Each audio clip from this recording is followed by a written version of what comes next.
Welcome, everyone. Thank you for coming. Today we are with Chase, the CEO and creative lead of Attack Wagon, the next AGO in Seedify that is going to happen tomorrow. And there's also Marcus with me. You all know him already. So before starting, I want to say that Seedify it's a gaming launchpad that incubates and have IGOs of many games. On December we have like 10 games or more. Also, about us, the Seedify HODLers, we are a community. We are not related to Seedify directly. We just like Seedify a lot, and we help all the hodlers that have Seedify, and we just try to make their life easier. And last thing, to participate on the IGO, you need 250 funds to enter into the lottery system, or if you have 100,000 S funds or more, you will have a guaranteed allocation. So I think I don't want to bore anyone, so you all know that already. So please, Chase, can you introduce yourself and say whatever you want, please? Yeah, whatever I want. Yeah, I'm you're free. Chase. I'm Chase. I'm from Attack Wagon Games. Yeah, just a little bit about me. I come from a design background. I've worked with a bunch of really big companies with on the design side, animation side, from Disney to Under Armour to you name it. A bunch of really fun companies to work for in the past. I'm an entrepreneur at heart. I've been building companies for a long time. I have a company called Datebox that was a subscription business that is still successful. We do oil cleanups with Anvil Environmental and a few other things. But yeah, so with my story in general, I got into crypto in 2017, and right at the worst time to get into crypto, right with that big old crash, I put a lot of money in and got a lot of money lost, which is fine, but it hurt a little bit, and it allowed me to learn a little bit about crypto. And it actually kind of got me more interested in it, truthfully. I started getting into more of the NFT side of things. I found Crypto Space Commanders and started getting into this whole idea of crypto gaming. And oh, thank you. My son just brought me some water. Thank you. So anyway, it got me interested in this NFT space and what it means to actually own a piece of something digital, and actually own it, not just have a skin on some video game or whatever, but actually be able to own that piece and possibly in the future take it out of that game, use it in other games, whatever that means for the future. So yeah, that's kind of where I've started and where I'm at. We launched Attack Wagon at the beginning of the year, and with my brother and a few friends of ours. Everyone has some really cool backgrounds, and we might talk about that later on in the AMA. But we have a nice big team behind us now, and we're full steam ahead with creating some games. Yeah, that's pretty cool, and thank you for sharing it. To start the AMA, if you had 2 minutes to talk about Attack Wagon, what would you say, and why should people be interested in the project? Yeah. So Attack Wagon Games, we with Attack Wagon tried to figure out some ways that we could bring our stories to life. One of our biggest passions is story in general, and just taking what we have and seeing what a community can do with it. So for us, community involvement and them being involved in our stories is kind of a huge deal for us. So we want to see what occurs when we get this community behind our company, Attack Wagon Games, and seeing what they can do with this story and progress it along. Yeah, that's pretty much the whole thing about Attack Wagon. All right, yeah, thank you for that. So I can see on everything about Attack Wagon that you have a creative background. I mean, the designs they look really good. Thank you. It's really amazing. I can't really claim them, so all my team is the ones doing that. but most likely inspired by you, So it Yeah, represents what's inside your dreams, what your you. vision. And indeed, NFTs are the future, especially when it gets to the point where NFTs from one game can be brought into another game, and like the existence of NFTs never really fades away.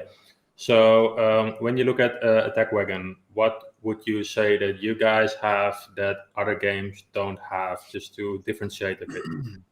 Yeah, one thing, and I kind of brought this up earlier. I think the big thing that Attack Wagon brings is the story and the lore behind it. There's so many blockchain games out there, and so many ways to earn money and things like that, play to earn.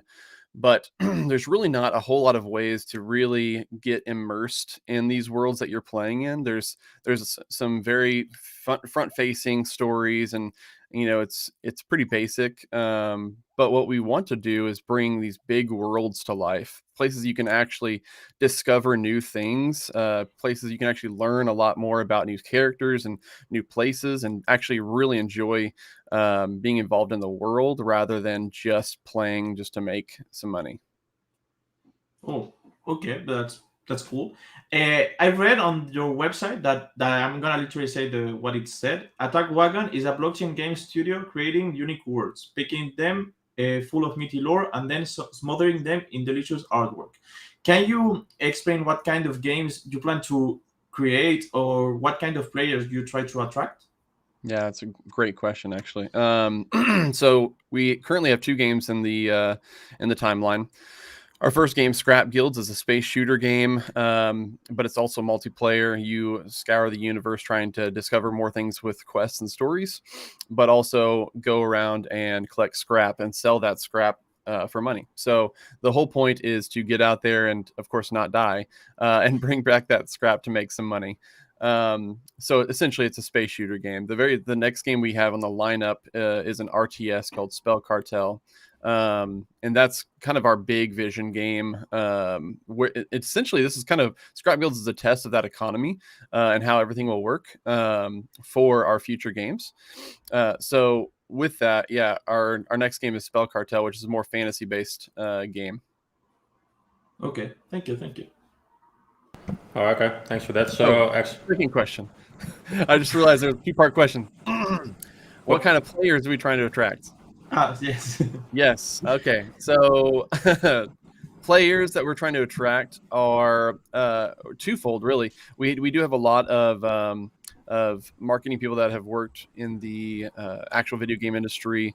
So we are trying to attract the normal gamer, and by doing that, we have to ease and just try to simplify some things that a lot of blockchain games don't do currently right now. It's very complicated just to jump into some of these games and have this big paywall, of course, and then also have to understand crypto in a way that you have to go in, create a MetaMask wallet or whatever, and then get into the game. So we're trying to get rid of a lot of those beginner steps and get people involved in our games a lot sooner, a lot quicker, and a lot easier. So I'd say first and foremost, we're trying to get some people outside of crypto to invite them into the crypto community. And then also, of course, we're trying to make lives better by providing ways of making money outside of just the normal, 9 to 5. yeah, when you're talking about those real gamers, I think that's the big challenge at the moment. When you look at the games, everyone is aiming to basically provide a game that looks good and it's not too expensive in fees, like for example on Ethereum. But I see real gamers out there that are, for example, playing World of Warcraft, and then you recommend them a really high-end good game on the blockchain, and they're just like, I'm sorry, man, if I have to learn all that stuff about blockchain, I'm not getting into that shit. So it's still very difficult for smart people, good gamers, high quality gamers to get onto the blockchain. So indeed, I really believe that you have to simplify that process and really approach them, perhaps even on a one-on-one base, or build a community around it and say, hey guys, you guys need to learn this about the blockchain to get into our games, and then make that transition easier. So talking about ScrapGuilds, there are different fractions within that game called Emancipated Star Realms and Woven Expanse. Can you explain a bit more about those two? Yeah, well, first of all, thanks for diving more into the game. I've done quite a few of the AMAs already, and this is the first like AMA that we've really driven into what Scrap Guilds is. So I'm really glad to get to talk about it. So yeah, there's two big warring factions. There's a lot of history behind the game in the first place. This immortal king has died, and what it's done is actually fractured the empire. So there's the Woven Expanse that essentially is trying to keep that empire together, but they are very fundamental, very materialistic or military, whatever that word is, militaristic. That's the word I was looking for. And they are kind of trying to do everything by force, where the ESR, which is the Emancipated Star Realms, are these free folk essentially that don't really want the hoof of the empire kind of stuffed down their throat anymore. And so we see these kind of two big warring factions, and what that does in the game essentially is there are competing marketplaces, but also the ability to every single time you do a quest for one or the other, you are offered more quests and offered less from the other side, and it kind of pulls apart the player base a little bit and gets a little bit of competition going. So basically, before when you start the game, you have to choose one of the two factions. No, you can start doing quests for either side. It's just one of those things, kind of like I don't know if you guys have ever played Fable or any of those other games for Xbox. I only know about World of Warcraft, where there are two sides, but I haven't played, so I don't know how it works. No, that's fine. So in certain games, there's like a good bad system where if you do a lot of good things, you start to become more good, and if you do a lot of bad things, you start to become more bad. And neither of these empires are we calling good or bad necessarily, but the more you do for one side, the more you're seen as being a part of that side. So if you decide to go to the other side of space, essentially, you will be hunted down and and try to be executed. So it's definitely one of those kind of semi-competitive aspects we're trying to bring to the game. Okay, that's pretty cool. Yeah, now you talked about that. I've played some games where you start like in the middle, and then depending on what you choose, you go to the left, to the right, the good, the bad. But in the end, you can always play the game. Okay. Now about playing the game, what does a new player need to play the game? There's also ship parts, because I suppose you would need a ship since it's in the space. Can you own only one part of the spaceship, or you have to own all the parts of the spaceship to play? That's a fantastic question. So we are a play to earn game, but we're also a free to play game.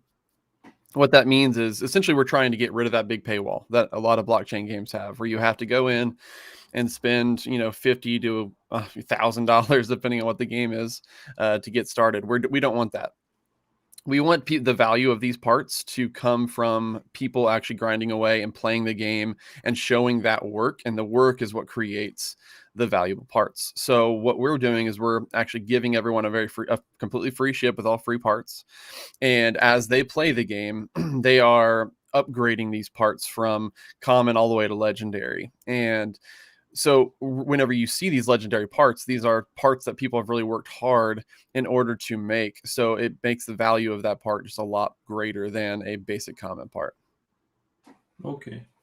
Okay, so there are you referring to classes in the ship parts when you're talking about common and legendary, or are classes different?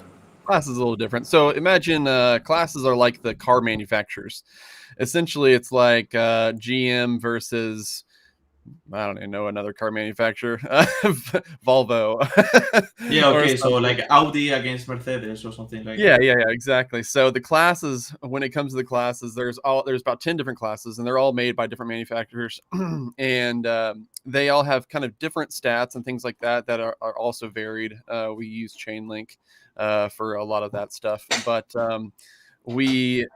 so each one of the classes are just a little bit different. It's more of a style choice because you can make them all a really good part when it comes down to it, whenever you get down to playing. But we just wanted to give some differentiation on looks and styles and things like that. But yeah, there's a difference between the rarity and the class. And about the classes, it's only like skin or something similar, or do they have like unique things that make, if you choose the, I don't know, the class, I forgot the name of the classes, I read about it but I forgot the name. If you choose the one class, is it better against another class, or it's just a skin? Yeah, so everything is pretty balanced in the game. There are variations, of course, but if you get a Griffin class nose part, for instance, it will have a certain variation to its stats compared to a kobold of nose piece. So we do provide some variation in those, and that's kind of for the gamers to find out too, as they're playing, figuring out what does best with what, and be able to kind of configure their ship in the right ways that they want to do. So yeah, there's definitely some variation, but I wouldn't say it's drastic variations. Okay. Okay, and then there's also magic in the game. Could you provide a bit more info about what kind of magic and how you integrated that in all the game aspects? Yeah, so we want this to be semi-strategic. It's an RPG at heart. Even though it's a space shooter, it is essentially an RPG. You're trying to upgrade your different parts and do different things with them. So we have a magic system, which is essentially a rock, paper, scissors, lizard, Spock kind of mechanic. And in the game, if you have, let's just find one of the magics really quick. If you Divine, have, arcane. yes, so magic in the expanse. All right. So if you have, for instance, death magic loaded up in your weapons, you can load up magic in a couple different places, your weapons and your shields. And depending on what magic you're using, it can actually do better against other magics in a person's shields. So if I have death lasers, for instance, that person's divine shields won't be holding up as well against it in comparison to having something like arcane shields. So there's a little bit of mechanics depending on what kind of magic you have loaded up. We're trying to bring that the fantasy to the sci-fi a little bit. We're trying to bring around the idea of what if this like fantasy civilization has gone to space. It's not necessarily a technological advance, but it's more of a magical advancement. So your engines and everything are run off magic. There's a lot of things in the expanse, creatures and things like that feed off magic and things like that. So we're trying to bring this fantasy feel to space. That's pretty cool. That's pretty cool, to be honest. Also, I suppose, and I've known that there will be guilds in the game. What will be the benefits of being part of a guild? Can anyone create a guild, or are they just limited? What can you do in a guild, basically? So there's definitely some things that I would say are unannounced yet about guilds. And I won't go to all the specifics, but we are trying to do a lot of easing of that too, because there are plenty of guilds out there, and we do have some guilds that are actually invested in the company and things like that too already. So I know that they're going to be wanting to see what you can do with guilds. But one of the big aspects we're trying to bring about is again, another ease of how we would actually do this loaning out of NFTs and things like that. So with some games, you have to create your wallet for this person. You have to put an NFT in there. You have to, figure out all of your passcode and stuff and give it to this person to play it for you. And there's a big hassle when it comes to loaning out your NFTs in other games, essentially to create this guild and to, make scholars and things like that. So what we're trying to do is we're trying to make even that easier. And one of the aspects we're trying to build out is a basic NFT loaning into our smart contract. And what that will allow is for people that own really nice legendary NFTs to be able to loan those out to people for a certain amount of time, and there's an automatic split in the prizes and rewards that you can make during that time. So we're trying to make as much stuff as easy as possible when it comes to the guilds and things like that. Okay, thank you for that. The guild thing, that's I think one of the next, even though it's already a bit active, of course. I mean, you have YTG, so people like to organize guilds to facilitate the option for people to utilize their NFTs to the maximum, basically. So it's very interesting to hear about that, because that basically means that you want people to be able to use their NFTs to the maximum availability, utility, possibility. Mhm. That's how I look at it. So in the future, you said you will be creating spell. How did you call it? Cartel. Spell cartel. So will it be possible for people that created a guild in the first game now in ScrapGuilds to bring the NFTs over to Spell Cartel? How will that be? Like the crossover between those games? Yeah, it's fantastic question. So yes, guild wise, we're trying to make that cross compatible with both of our games. We still have a long ways to go on the Spell Cartel side, of course. But one thing we're introducing into one reason that we have it being fantasy is we're going to be introducing Spell Cartel NFTs into scrap guilds pretty early on. There's going to be these NFTs that you can get that are ancient artifacts from the fantasy settings that you're going to be able to find, things like that. So the wallet you have, you'll be able to open up those fantasy NFTs inside of Spell Cartel before the game even starts. So we do have that that kind of interconnection between the two games. When it comes to ship parts and things like that, they're not going to be necessarily interconnected, but the guilds themselves will be. You'll be able to still do the same kind of loaning out of your NFTs and things like that in Spell Cartel also. So yeah, basically, you have the guilds, but some players play scrap guilds, and Yep. the other plays the spell cartel. But it's okay. That's Exactly. a nice way to do the cross game compatibility. Now I want to ask about the marketplace, where I suppose all those NFTs will be exchanged and everything. How will it work? Will it be on one marketplace for for each game, or will it be one for all the games? Yeah, so we are building our own marketplace that will host every NFT that we make. We of course will try to get our parts on some other marketplaces too, to be able to get those eyes on, of course, Spell Cartel and Scrap Guilds. But yeah, our marketplace will have the function of being able to get anything you need for the game, including in-game resources and things like that in our marketplace. Okay. Okay. Just another question. So it's partially related to guilds and the marketplace. So there will people have a guild. Usually it works like this in a guild. People join the guild and then they can share the NFTs within that guild. How will it be for people that are not in a guild in relation to the guilds itself, obviously, and also in relation to the marketplace where the lending feature will take place? How would that work for new people? Are they forced into a guild, or is there a different way for them to be able to get access to those NFTs?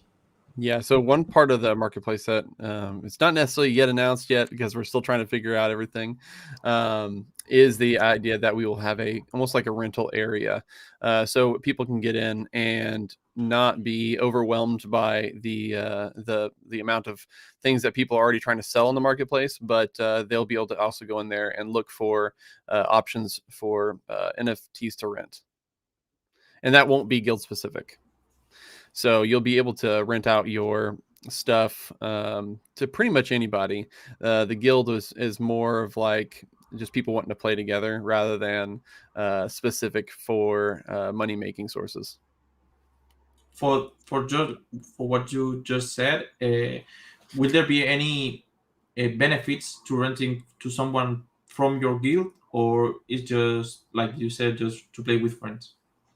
Yeah, it's more of a just play with friends idea. But when it comes to making money, I mean, it's gonna be more of like unofficial guild idea of yeah, I have a guild, but we rent to anyone who wants to pay and make us money. So I don't want to necessarily limit guilds profitability. Okay. Okay. Now I think it's okay from scrap gifts. Maybe you can say tell anything later. I want to ask about the other game about Spells Cartel. Can you reveal something about it, or is anything live, or shared already about that game? Nothing is live.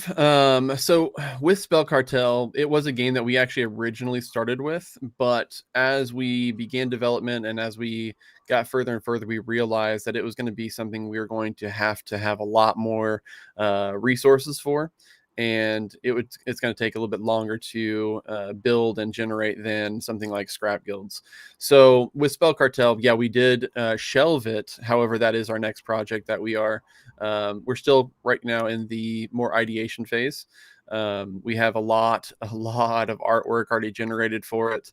And the start of development is there too. But yeah, we realized that that's kind of like our big baby project. We love Spell Cartel, so we didn't want to do it any disservice by trying to launch it before it was really ready and before we really had the resources and the manpower to put behind it. Now that we do, with Scrap Guilds, it also gives us a test with how everything will kind of work in Spell Cartel. We're essentially building the back end for it already through this game. So a lot of the stuff we're trying to do in Spell Cartel will already be ready, and we'll be able to jump into it pretty quickly, pretty easily, and be able to launch something that I think people will be really, really excited for in the future. All right, thank you for that. I'm gonna move to, in my opinion, one of the most important aspects about a game. I mean, of course, you have all the gameplay, which needs to draw in people, but we are on the blockchain, and in the blockchain, one of the most important aspects of any game is their tokenomics, basically. That's what it's one of the core parts of the project. Because I mean, in theory, a gaming project can choose to run a game on the blockchain without a token. They can just use the coin of the blockchain, basically. Instead, they choose the token to add a little bit more utility for the users and perhaps also create a little bit more control, for example, for the DAO. So when you talk about the token of your project, can you explain what would be a reason? Like we have the ITO soon, we have the listing soon. What would be a reason for those people that already hold the token or buy it on listing day to, let's say, hold on for them for 1 month, 2 months, 3 months, 6 months instead of selling them?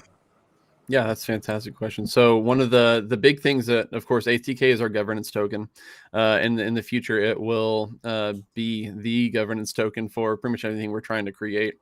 So when you ask how essentially all this will kind of work, ATK, once we kind of get rid of it in the ecosystem, I would say, it is going to be to a point where we run out because it is a limited supply of tokens. So we will be introducing a second token that will be a very basic, unlimited token that will be something that completely refills as we buy and sell and things like that inside the economy.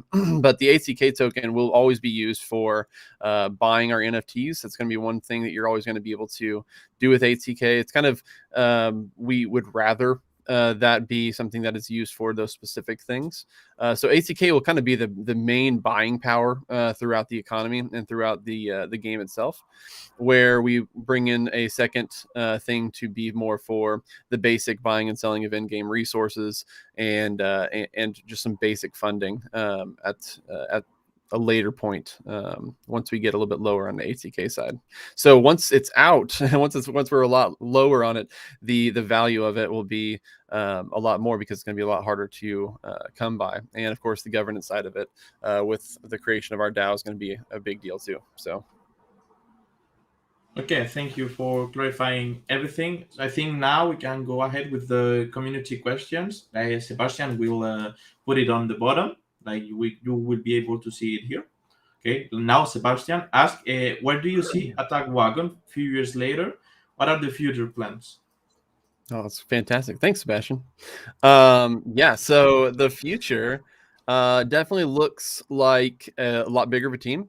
We're going to be continuing to build and building a lot bigger of a game studio. So we are a game studio. We already have a team of about 25 people working here, and we have a good blockchain team. We have a really good 3D animation team from sculptors, artists, animators, and of course game developers. And on our art department, already having a really good staff there. So I would say for the future, we're looking add a lot more partnerships, trying to work with a lot more games in the space too, to possibly introduce different things from other NFT games in our game. And then, of course, just again building a greater game studio to be able to be able to build bigger and greater games. Okay. Okay, thank you for that. Let's move on to the next question from Yes.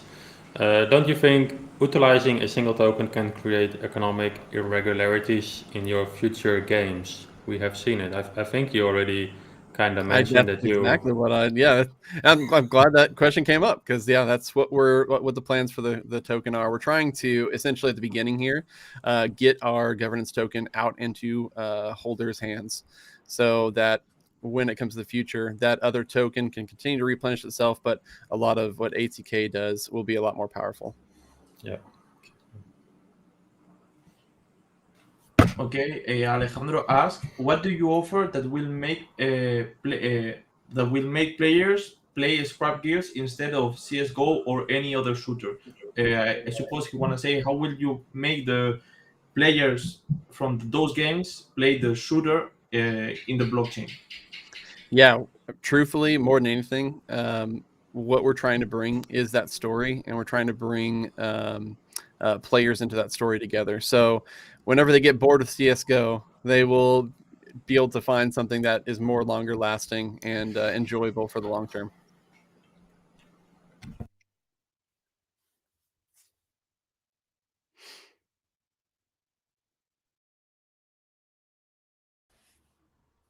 Okay. Now Sebastian asked about the audits and security. Are they already done or are they in progress? They are in progress. We're on the wait list of Hackin right now to be audited, but yes, it is in progress. Okay. Next Right. question. Next question from Rajesh. With many games launched under your studio, it may lead to a situation where players are playing only one game, maybe due to better returns. How do you plan to work with this? That's a fantastic question, Rajesh. So there's always that fear where one game starts getting more popular than another. But when it comes to returns, one thing we're going to continue to do is rebalance the game as needed. So no matter what, we're not just going to build the game and let it sit. There's always going to be quest lines that are created and formulated and added to the game. More and more things will be added in the future. We won't let the game sit. It's not going to be something we just create and it just sits. It's going to be an ever-growing game. So even with new games being published in the future, we will always have a team dedicated to our older games, and always keeping a balance between all of our different cryptocurrencies. Okay. Zek asked, one of the things that attracts player is playing in teams, playing in groups. So is the PvP future easy? I suppose for the multiplayer part. And is there a top community to rank? Will there be ranking for the best players and with Yeah, that's a rewards? fantastic question. Yeah, so one of the ways we reward crypto in the future, or not in the future, in the game, is the leaderboard. So we will have a couple of leaderboards actually. The first leaderboard is actually a holders leaderboard, which is specific just to ATK, and anyone who wants to continue to earn some yield on that ATK, being a top holder lets you earn more. Second leaderboard is specific to the game. The top 3 players are awarded ATK for being the top player, and of course showing that work, showing that proof of work through everything they're doing. So yeah, there's those 2 ways also of creating some funds. What was the beginning part of that question again? Let's put it back on, Sebastian. There's another part. I forgot about the question too. Okay. Oh yeah, Playing the in groups. ease of PvP. That's a fantastic question. So sorry about that. Yeah, so PvP, there are going to be a few areas right at the very, very beginning that are non-combative, I would say, where you don't have to worry about people coming in and just stealing from you and things like that. But when it comes to the greater expanse, the greater area of space that you can fly through and actually find the more valuable things, yeah, it gets pretty tricky whenever people start playing together in groups. So you do want to attempt to generate some guilds yourselves, as this is something that could also help protect you in the future of the game too. Yeah, so when you're talking about those leaderboards, actually one thing I personally do not understand is that, I mean, why a lot of games are not doing this. I mean, that is, Yeah. in my opinion, like the main thing that you would want. You want people to come in, you want them to feel like they are someone inside the game, and it can be for many things. It can be for the amount of 80K tokens they hold in your case, like you mentioned, but it can also just be for, like, well, you're in space, so like space power, your land power, you have sea power. Like if there's a treasure hunt, like who wins the treasure hunt for this day, who wins it tomorrow. That's what drives people, to keep playing. It's not only the rewards, it's not like, okay, hey, let's play this game, because I get 80K tokens. No, hey, let's play this game because I want to be #1 treasure hunter today, things like that. Exactly. So it's indeed really good to implement that, in my opinion, as well. Thanks. All the games should do that. Yeah, we want to have a lot of competition in the game. We want it to feel like something that's a little bit more just natural to try to do. You want to make that big treasure launch. So yeah, I love that aspect. Yeah. So the next question is, why did you delay? I don't. Okay. Why did you delay Spell Cartel? Because in the Medium article, it's mentioned as the first game. Yes.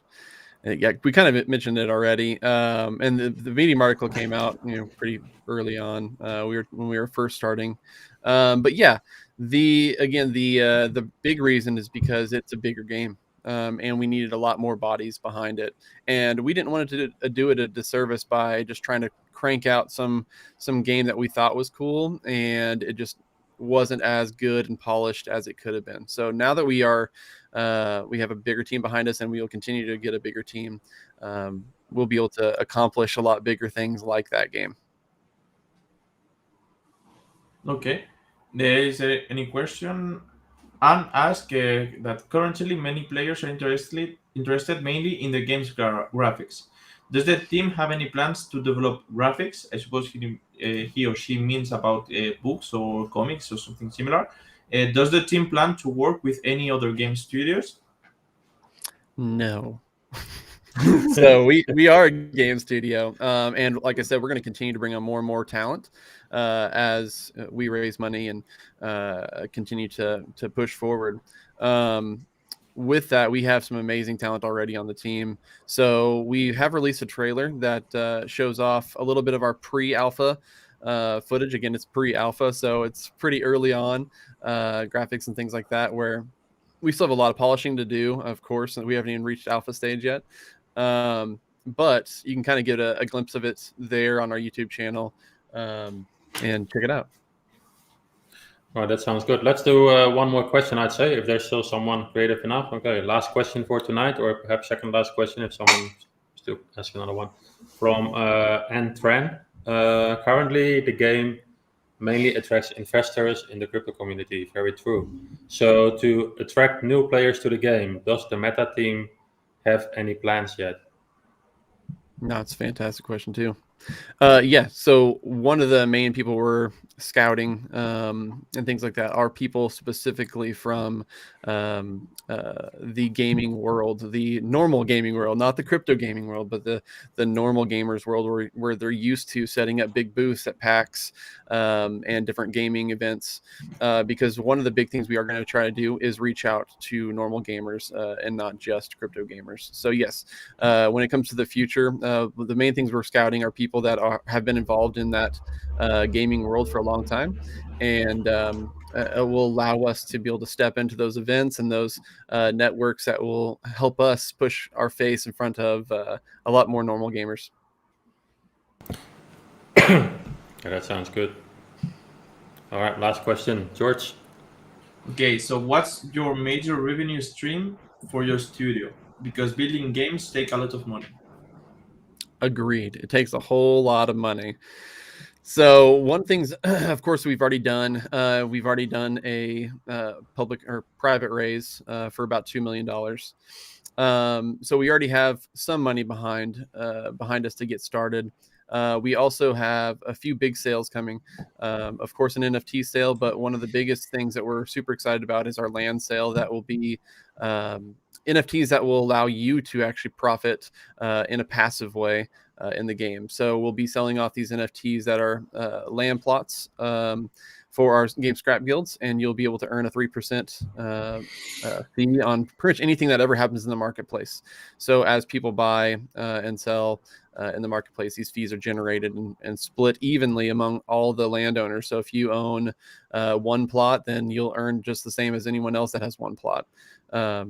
So yeah, that's kind of the main ways we're going to be raising money at the beginning. And then of course, when the game starts, we have a fee that will be taken off every single purchase that will go back into our treasury to continue to push the studio forward. Yeah, when you look at it, everything comes back to making a good earning model in the game to support the sustainability of everything, basically. So we are really curious to see what's going to happen in the upcoming time. IGO, listing, game launch, see the community grow. Like you said earlier in the video, everything is about community. There's no community, there's no game. So let's indeed focus on building that community. So while finishing off this AMA, is there something that you would like to add for the community? Like, okay, we've asked questions, they've asked questions. Do you feel like, okay, I need to get this off my heart, I need to share this?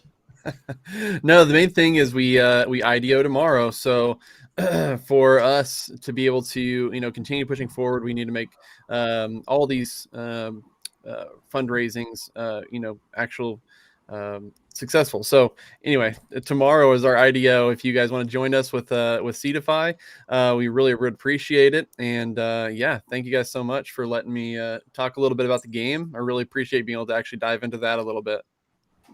Thank you for coming and for joining us. Thanks, guys. So if nothing has to be said, we can just finish it here. Remember, guys, to hit the like and subscribe. It helps us a lot. And also, there will be a giveaway. We forgot to mention. It will be shared in the next hours, I think. There will be, like always, a gleam. You will have to fill all the details and everything. So thank you for coming, and maybe see you in the future when we can play the games or anything. And okay, I think that's it. Thank you for coming, and bye-bye. Thank you everyone for being here. Chase, welcome. George, welcome. Thank you for being here, and have a good evening, everyone, or a good day, good morning, and see you guys next time. See you guys. Bye-bye. Bye-bye.